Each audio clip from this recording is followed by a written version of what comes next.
Halo sahabat sehat lansia, kembali lagi bersama saya di podcast Sehat Lansia. Dan hari ini kita kedatangan pembawa baru yang akan menemani Anda di beberapa episode ke depan.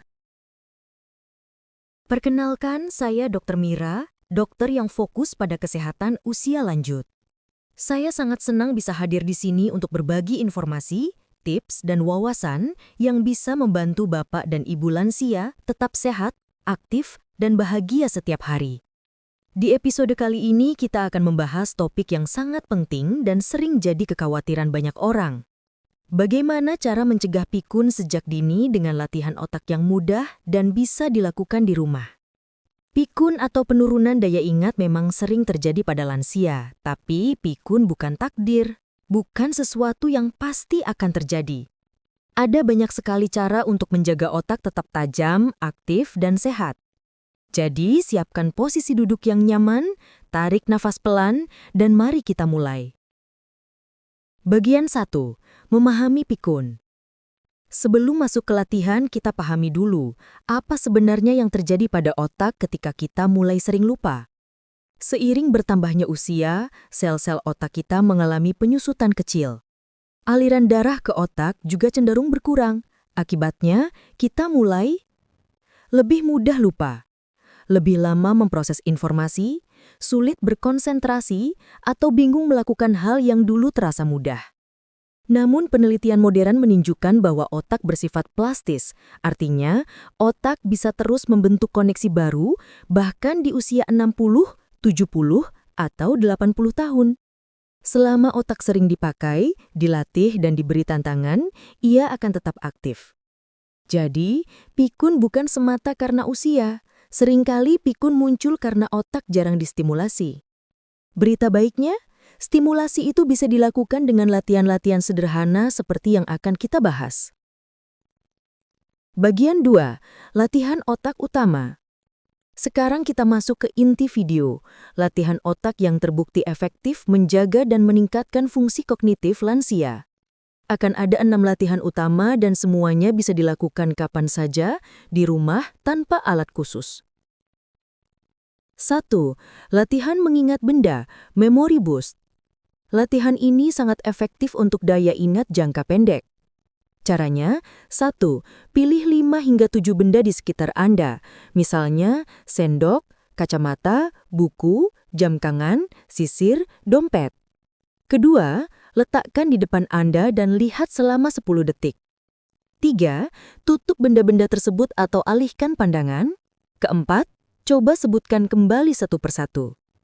Untuk tingkat lanjut, tambahkan sampai 10 benda. Latihan ini membantu meningkatkan kemampuan otak untuk menyimpan informasi dalam waktu singkat, yang sangat penting untuk aktivitas harian. 2. Latihan hitung mundur, brain calculation. Ini melatih konsentrasi dan fokus. Contoh, mulai dari angka 100, lalu kurangi 3 sampai mencapai 0. 100, 97, 94, 91. Jika terasa mudah, kurangi dengan angka 7. Jika terasa sulit, gunakan angka 2. Latihan ini menjaga bagian otak yang bertanggung jawab untuk logika dan pemecahan masalah. 3. Membaca dengan suara, active reading. Membaca dalam hati memang baik, tetapi membaca dengan suara keras 2 kali lebih efektif untuk melatih otak. Karena ketika Anda membaca keras, otak memproses tulisan, mulut bergerak, telinga mendengar, dan ini menciptakan rangkaian aktivitas yang menstimulasi banyak area otak. Cukup baca koran, buku, atau artikel 5 hingga 10 menit per hari. 4. Belajar hal baru, new skill exercise. Ini latihan paling ampuh untuk mencegah pikun.